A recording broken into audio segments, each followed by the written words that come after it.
ကဲအားလုံးပဲမင်္ဂလာပါရှင်ကဲမေဤ channel ကတော့မေဤ channel ထိသွားတယ်เนาะမေဤ channel ထိသွားတဲ့အခါကျတော့ဒီဘက်ကမေဤ channel တစ်ခုနဲ့ပဲအခုဗီဒီယိုပို့လေးပဲတင်လိုက်မယ်เนาะဗီဒီယိုပို့လေးပဲတင်လိုက်မယ်3D 2D မန်ပါဝင်ခြင်းတဲ့သူကတော့ Viber လေးကိုခိုင်းပြီးတော့ပဲလာလိုက်ပါရှင်ဒီဘက်အကောက်ကလေးပြီးတော့ပဲဒီဘက်အကောက်ကိုလည်း follow လေးတွေနှုတ်နှိပ်ထားပေးကြပါရှင်เนาะဟိုကတော့တစ်ပတ်လောက်ကြာမလားဘယ်လောက်ကြာမလဲတော့မပြောတတ်သေးဘူးပေါ့เนาะအဲ့တော့ဒီရတွေပြီးတော့ပဲပို့တင်လိုက်ပါမယ်ရှင်အဲ့တော့တစ်ပတ်စာ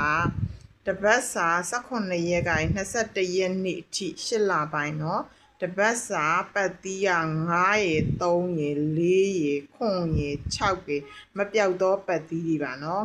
9 3 4 9 6ပါ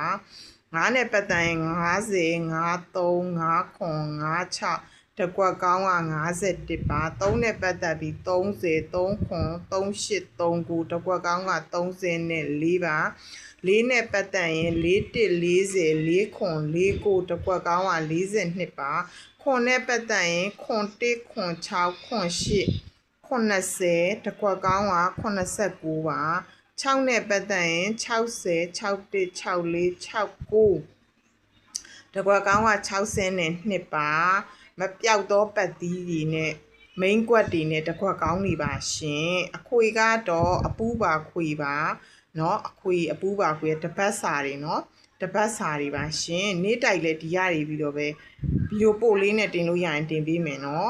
subscriber လေးတွေနှိပ်ထားပြီးပါ Viber ဖုန်းနံပါတ်ကိုတော့ high ပြီးတော့ပဲလာခဲ့ပြီးပါပေါ့เนาะ member ဝင်ခြင်းအခွေကတော့831အပူပါခွေပါ831အပူပါခွေပါဗရိတ်ကတော့16ဗရိတ်ရှိတယ်တစ်ပတ်လုံးစာအတွက်เนาะ 3D ကတော့ပေးခဲ့မယ် 3D ကတော့အပြည့်စုံကဏ္ဍအပြည့်စုံ 3D လိုချင်တဲ့သူကတော့ Viber ကို high ပြီးတော့ပဲလာယူလို့ရပါမယ်ရှင်เนาะခွန် 3D 6ကွက်ပေးခဲ့မယ်เนาะခွန်24 main အားမယ်เนาะခွန်24 main 3-2-4 main မှာအားပေးပါရှင်9-3-8ကဲ1-3ခွန်ရယ်ခွန်8-3ရယ်3-3-8ကဲကအဲ့ဒါက 3D ချဲကြီးတွေပါရှင်เนาะ6ကွက်ပေးခဲ့ပါတယ်3-3-8ကတော့ပို့ပြီးတော့ကြိုက်ပါတယ်ရှင်အဆင်ပြေချောမွေကံကောင်းကြပါစေ Viber ကို high ပြီးတော့ member ဝင်ခြင်းတဲ့သူ 3D 2D member ဝင်ခြင်းအခုဘက်က 2D member ဝင် 3D 6ကွက်အလကား free ရပါတယ်ရှင် member Viber လေးကို high လိုက်